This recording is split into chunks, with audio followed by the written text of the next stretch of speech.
I am Kami. I write for my site, The Mama Diaries. So nice to meet you both.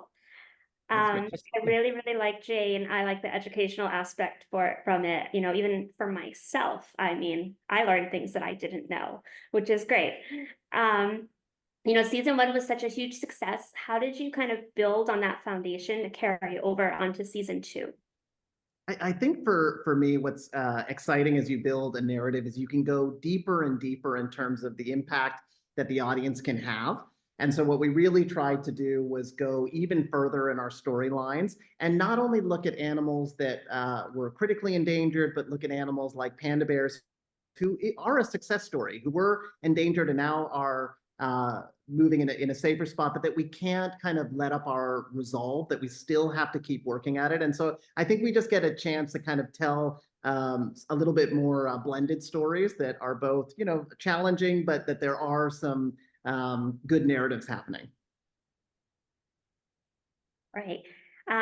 So the production and like the cinematography, it's absolutely stunning, visually stunning. Can you guys discuss any elements that were kind of incorporated into season two to like enhance the storytelling? Do you want to start with VFX, Yeah, Matt? I can do. Well, what was really fun about season two is this was our first time actually going into a full digital environment as well.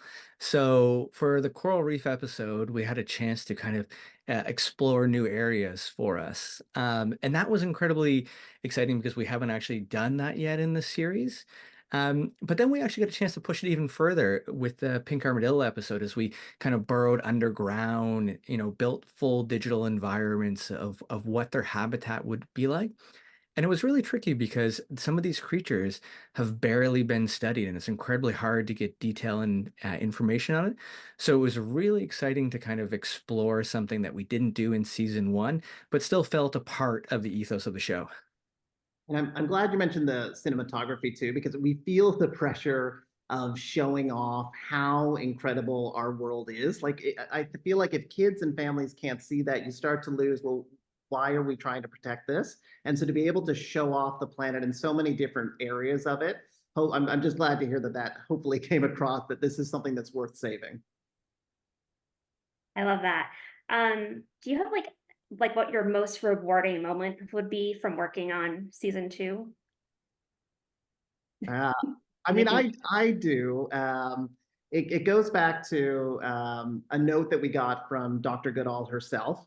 And it was something that she gave us in the first season, which was how important it is for parents to support their kids. And for her in particular, how her mom's support allowed her to go to Africa. I didn't know that her mom went with her when she initially went, and that she wouldn't be who she was if she didn't have that person standing behind her. And so that culminated in an episode, Lion episode that we did at the end of this season, where you see our Jane's mom uh, see that her daughter needs her support, and so it just was a powerful moment for me, and kind of a full circle in terms of how great a note that was, but just that parents and guardians realize how much they can influence their kids, and if you've got someone who's feeling anxiety or nervousness about the environment, that leaning into that, showing them, watching something like this, but also, seeing what you can do to make you feel like you're helping solve it versus just kind of pushing it away or like, don't think about it. Kids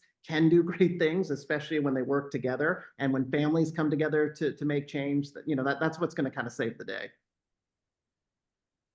Matt, do you have anything to add? I think for me, what I really loved about this season two is showcasing more of the world, going further afield, both in Canada, but then also, you know, getting the footage back from Africa. Just, JJ, George, the entire team just brought back some magnificent footage. And as much as I love the digital side, nothing beats reality. And I think it, to JJ's point, it really showcases the beauty of what we have and how we do have to protect what we have. And so that to me was really exciting, and I think the audience will dig into it. Obviously, the stories that take place directly, in our sets are great, but there's just something magical when you go to an area that we haven't filmed in before and bring something new to the audience. Yeah, I love that. What are you guys hoping for viewers to take away after watching season two?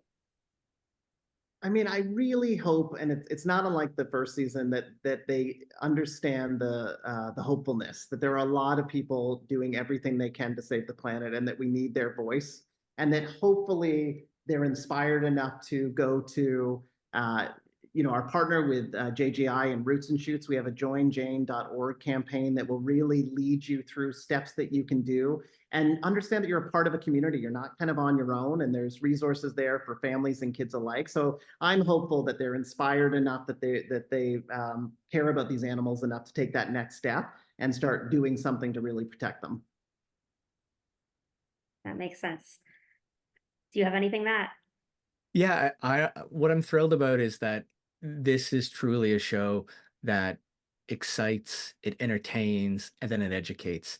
And I think in general, we need more content like that. And we're thrilled that a partner like Apple is able to reach such a wide audience, because there's not a lot of networks that would take the kind of risk for something like this, because it's fully, a 4 quadrant show. There's something in there for everyone in the family.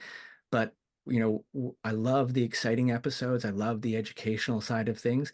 And so I'm really hoping that this series plants the seeds, really, really inspires kids on what they can do, but also inspires parents and to get more involved. And I think that to me is a really exciting message that not many shows have. I just watched the episode where the mom, I think it was the one about the lions, and she was speaking, and the person she was like on the Zoom with, it was telling her how much she wished she could just go back and play with her child. And I thought that was so important. I mean, my kids they're 14 and 10 now. It's crazy. So it goes by so fast, and just to enjoy like that moment, those Mm. moments. Totally, totally. Yeah. So I think that is all I have for you guys today, but thank you both so much for taking the time to talk with me. Thank you so Thank much. you.